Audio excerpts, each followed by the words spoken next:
Anchor is a fantastic platform for podcasting. It's so simple. It's remarkable. Even I could do it, and it's free distribution, free recording, easy, simple, elegant to use framework, great tools. Um, if you're going to pick one podcasting forum, platform, it should definitely be Anchor. I highly recommend it. Facebook is recreating Facebook in Oculus. This is interesting.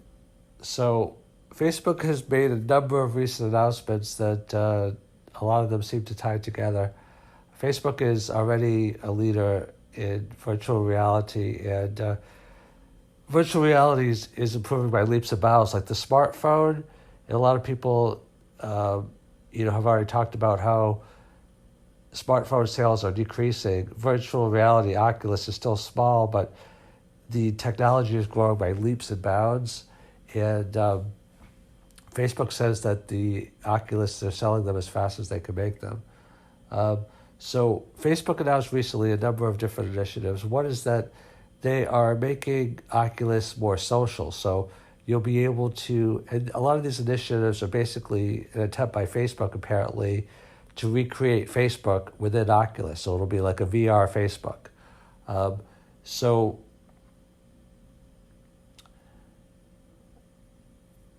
Oculus is developing social features. So you'll be able to talk with your friends in VR, your Facebook friends. You'll be able to send messages and do chats.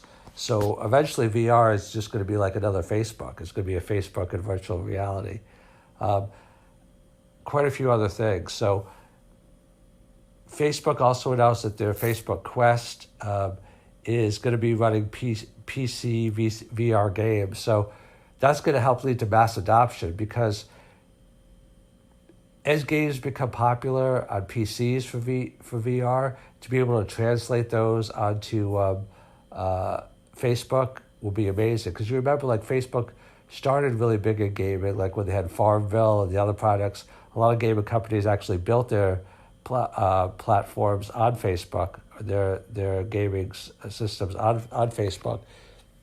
And it looks like potentially Facebook may be able to do the same thing with VR that it did with gaming generally.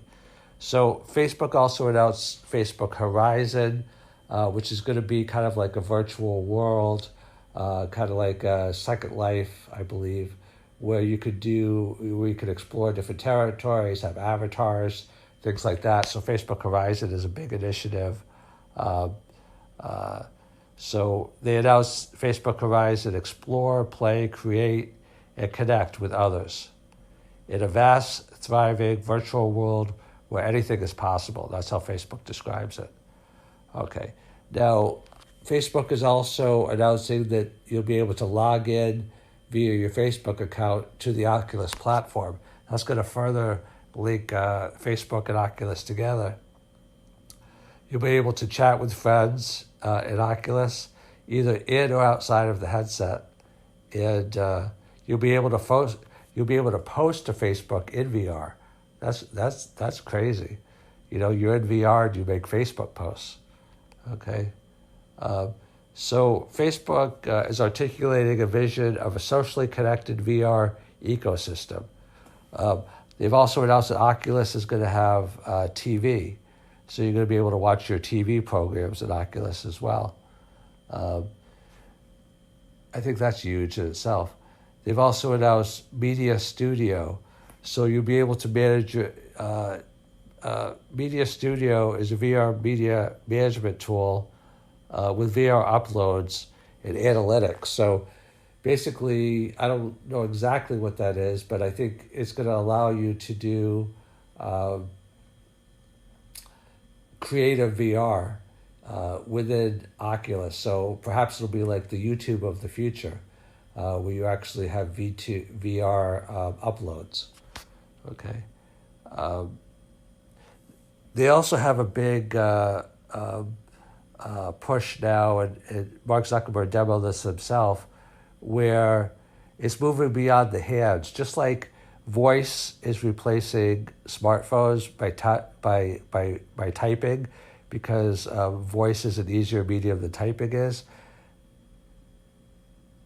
Facebook doesn't want Oculus to have to do hand gestures and use your hands.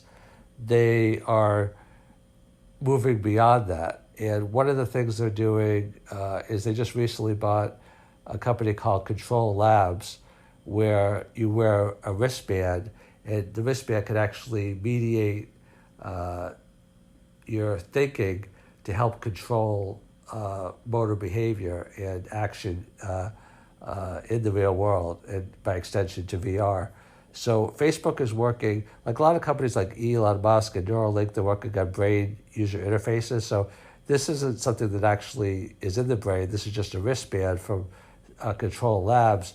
But Facebook is working on a lot of research to actually make it so that you could just think, and that can control the thinking could be the input, and then the output could be the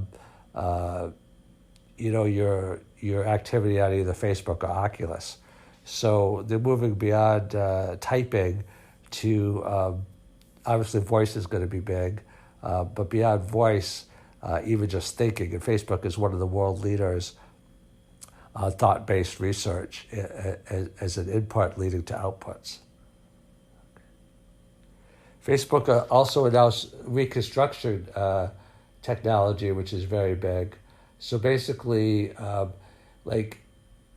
say that you were inside a museum, that's very complicated, like with all the paintings and all the rooms.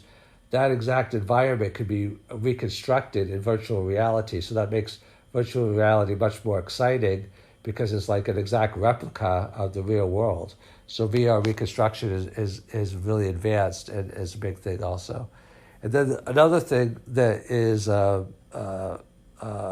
Facebook announced in VR is the real-life looking avatars. So I see an example of these. So they show the person and then they show the avatar. The avatar looks, to me, like very, very close to the person, almost exactly the same.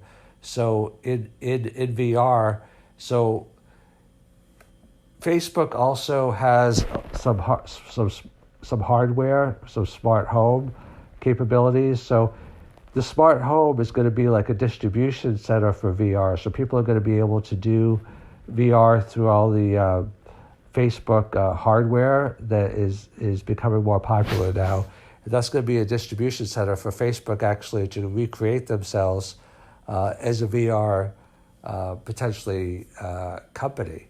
Because Mark Zuckerberg bought Oculus because he said that VR is the next big medium. So it may be that Oculus and Facebook stay two very distinct things, but it may be that they kind of merge.